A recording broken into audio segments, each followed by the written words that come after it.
Assalamualaikum warahmatullahi wabarakatuh.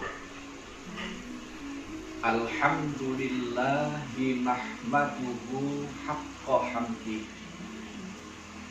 Nusalli wa nusallimu ala abdihi wa nabiyyihi wa rasulih Sayyidina wa nabiyyina Muhammadin wa ala alihi wa ashabihi, amma ba'du.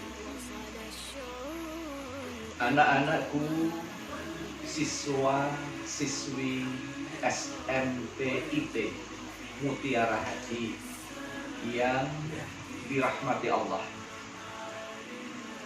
kenalkan saya, nama saya Bapak Muhammad Abdullah. Di sini Bapak ingin menyampaikan beberapa hal terkait dengan pembelajaran Al-Quran. Namun sebelumnya, marilah kita lihat terlebih dahulu awal-awal mula sejarah diturunkannya Al-Quran. Rasulullah sallallahu alaihi wa alihi wasallam pernah menyampaikan curhat kepada Allah Subhanahu wa ta'ala dengan nada keprihatinan. Curhat Rasulullah kepada Allah ini diabadikan dalam Al-Quran surah Al-Furqan. Ya, surah Al-Furqan ayat 30. Bisa kalian simak surah Al-Furqan ayat 30. A'udzu billahi minasyaitonir rajim. Wa qala ar-rasulu ya rabbi inna qaumi ittakhadhu hadzal qur'ana mahjura. Berkata Rasul, ya Tuhanku, sesungguhnya kaumku menjadikan Al-Quran itu sesuatu yang tidak diacuhkan. Dalam perkembangan sejarah atau sirah nabawiyah, keprihatinan Nabi Shallallahu Alaihi Wasallam tentang kaumnya yang kelak akan melecehkan Al-Quran ini sungguh benar-benar terjadi. Kalian pasti tahu siapa Musailamah Al-Kadzdzab. Nama aslinya Musailamah, kemudian diberi gelar Al-Kadzdzab karena dia seorang pembohong. Musailamah Al-Kadzdzab ini menuduh Al-Quran sebagai puisi-puisi karangan Muhammad. Karena ia sangat percaya diri bisa menandinginya dengan membuat beberapa judul surat seperti surah Al-Fil dan lain-lain. Anak-anakku rahimakumullah, lucu bukan? Surah Al-Fil buatan Musailamah Al-Kadzdzab ini tentunya berbeda sangat jauh dengan surah Al-Fil Al-Quran. Kalian pasti hafal bagaimana bunyinya surah Al-Fil dari Al-Quran. A'udzu billahi minasyaitonir rajim. Alam tara kaifa fa'ala rabbuka bi ashabil fil. Alam yaj'al kaidahum fi tadlil. Wa arsala 'alaihim tayran ababil. Tarmihim bihijaratin min faja'alahum ka'asfin ma'kul. Kalian saya beri tugas atau PR. Bagaimana terjemahannya dan apa isinya? Ya, isinya adalah sejarah seorang gubernur Yaman yang bernama Abrahah yang diluluh lantakkan dengan segelap bala tentaranya oleh burung ababil, utusannya Allah Subhanahu wa taala, karena punya niat jahat ingin menghancurkan Ka'bah atau Baitullah. Anak-anakku, juga pernah terjadi orang Eropa yang menuduh ayat-ayat Al-Quran itu katanya ayat-ayat setan. Nah, siapa dia? Kalau tidak salah namanya adalah Salman Rushdie, yang pernah menghebohkan dunia Islam karena dia berani menuduh bahwa Al-Quran adalah ayat-ayat setan. Dan seterusnya, dunia ini masih akan ada pembohong-pembohong yang mengaku-ngaku nabi, pembohong-pembohong yang ngaku-ngaku mendapatkan wahyu. Biarkan mereka, anak-anakku, karena memang mereka dasarnya adalah orang yang kafir, orang yang ingkar kepada Allah, orang yang ingkar kepada kitab-kitab Allah, termasuk Al-Quranul Karim. Bagaimana dengan kita? Apakah kita akan meniru-niru sikap mereka? Jawabannya jelas, tegas, no. Tidak. Kita adalah hamba-hamba Allah yang beriman. Kita wajib mempertahankan Al-Quran dari tangan-tangan musuh kita. Kita wajib membelanya dan tentunya wajib mempelajarinya. Anak-anakku, bagaimana dengan mempelajari Al-Quran? Imam Al-Ghazali rahimahullahu subhanahu wa ta'ala menjelaskan dalam kitab Ihya Ulumuddin bahwa urut-urutan mempelajari Al-Quran itu: pertama, belajar membacanya dengan benar dan baik. Kedua, mempelajari terjemahannya dengan benar dan baik. Ketiga, mempelajari ilmu tafsirnya dengan benar dan baik. Kemudian mengamalkan ajaran-ajarannya. Baiklah anak-anakku, kita akan batasi tentang urut-urutan pertama terhadap Al-Quranul Karim, yaitu mempelajari bacaannya dengan benar dan baik. Bagaimana dengan membaca Al-Quran dengan baik dan benar? Allah Subhanahu wa ta'ala telah menegaskan di dalam Al-Quran itu sendiri. Bisa dibuka dalam Al-Quran surah Al-Muzammil ayat 4. Di sana ada ayat warattilil Qur'ana tartila, dan bacalah Al-Quran itu dengan bacaan yang perlahan-lahan atau bacaan tartil.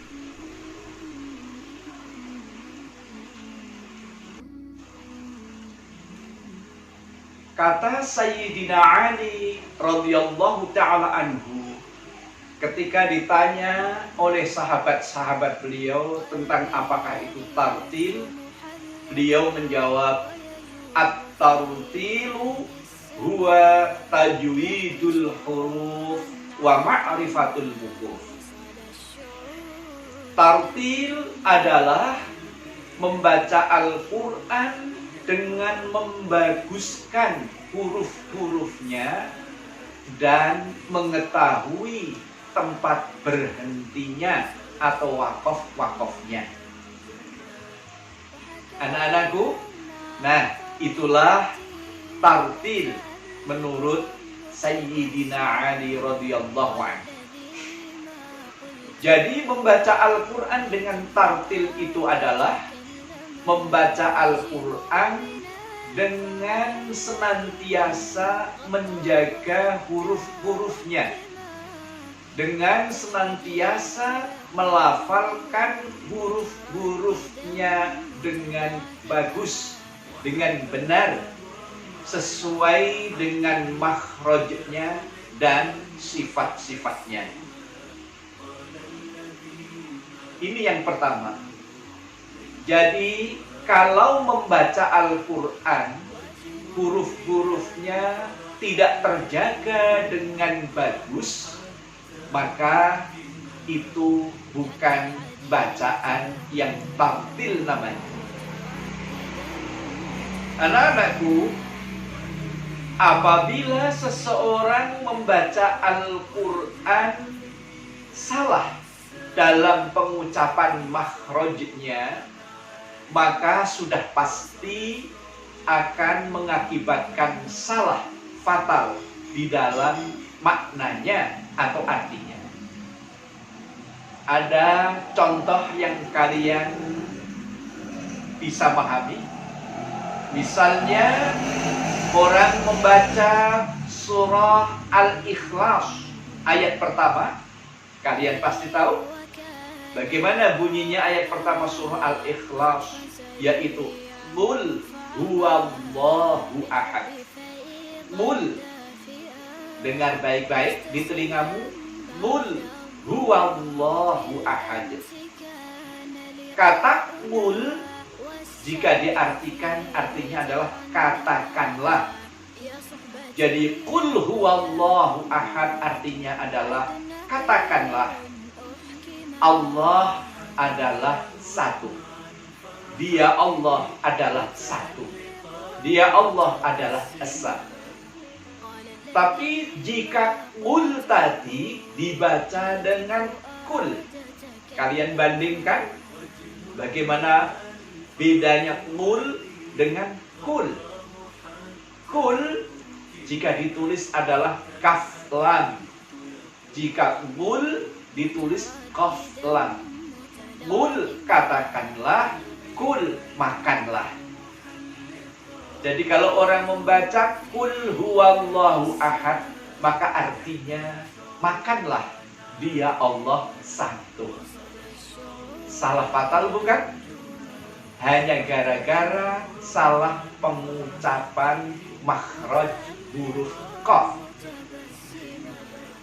Orang membaca Al-Quran la in syakartum, artinya jika kalian pandai bersyukur, la azidannakum, pasti aku, kata Allah, akan menambahkan nikmatku kepadamu.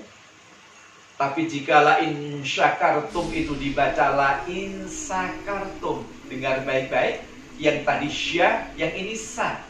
La in sakartum, maka artinya jika kalian semuanya mabuk, la azidannakum, pasti akan aku tambahkan nikmatku kepadamu. Salah jauh bukan? Oleh karena itu benarlah Sayyidina Ali membaca Al-Quran itu harus pas makhrajnya dan sifatnya agar tidak terjadi kesalahan dalam makna. Selanjutnya untuk merespon taklim ini agar kita tidak jatuh dalam kesalahan di dalam membaca Al-Quran, atau agar kita bisa membaca Al-Quran dengan tartil, solusinya marilah kita ngaji, belajar Al-Quran.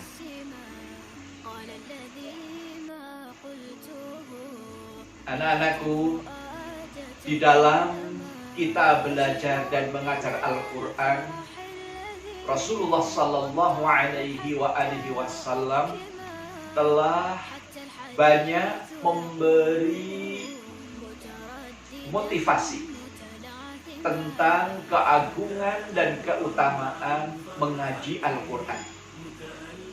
Salah satu sabda Nabi yang sangat populer di kalangan kita adalah hadis yang berbunyi, khairukum man ta'allamal Qur'an wa 'allamah. Yang terbaik di antara kalian adalah orang yang mau belajar Al-Quran dan mau mengajarkannya kepada orang lain. Rasulullah juga bersabda, afdalu ibadati ummati qiraatul Quran. Seutama-utamanya ibadah umatku adalah membaca Al-Quran. Juga ada hadis, jika seorang hamba Allah ingin berdialog, bercakap-cakap dengan Allah, Rabb-nya, maka hendaklah ia membaca Al-Quran. Man arada ayyatakallama ma'allah falyaqra'il Quran. Barang siapa ingin bercakap-cakap dengan Allah, barang siapa ingin ngobrol bersama Allah, maka hendaklah ia membaca Al-Quran. Demikian agung dan utamanya mengaji, belajar dan mengajar Al-Quran. Marilah kita raih keutamaan ini dengan senantiasa membaca Al-Quran. Dan sekiranya bacaannya belum tartif, mari kita belajar Al-Quran dengan tartil ini. Jika yang pertama tadi salah makhraj menjadi salah makna, maka yang kedua, apabila membaca Al-Quran tidak memahami intonasinya, tidak mengetahui wakof-wakofnya, maka itu juga berakibat salah makna. Seperti ustadz saya, guru-guru saya selalu memberi contoh kalimat, ada seorang anak bilang kepada ayahnya, dia mengatakan, Pak, kacamatanya pecah. Maka itu maknanya adalah seorang anak bilang kepada bapaknya, ya, mengatakan bahwa kacamatanya pecah. Tapi kalau dibaca dengan intonasi seperti ini misalnya, Pak, kaca matanya pecah, maka maknanya adalah ada seorang bapak, dan bapak itu namanya kaca, dan dia matanya pecah. Begitu anak-anakku. Oleh karena itu, sempatkan, luangkan waktumu untuk selalu ngaji Al-Quran. Pastikan bacaan Al-Quranmu itu tartil, huruf-hurufnya tepat, makhraj dan sifatnya, memahami wakof-wakofnya, karena di dalam Al-Quran itu banyak sekali tanda wakof. Ada wakof jim, ada wakof lam, ada wakof bo, ada wakof min, ada shad lam, dan sebagainya. Nah, anak-anakku semuanya, demikianlah mudah-mudahan kita semuanya diberikan hati yang tulus, hati yang jernih, hati yang senantiasa tunduk dan patuh kepada Allah Subhanahu wa Ta'ala, karena kita adalah hamba-hambanya. Kita menjadi hambanya yang salih, insya Allah kita akan mendapatkan kebahagiaan dunia dan akhirat. Amin ya rabbal alamin. Cukup sekian dulu. Selamat belajar anak-anakku semuanya. Semangat mengaji anak-anakku semuanya. Saya doakan semoga kalian menjadi orang-orang sukses. Amin ya rabbal alamin. Assalamualaikum warahmatullahi wabarakatuh. قلبي يرف محلقا ويجوب في هذه الساعة يحكي شعورا عارما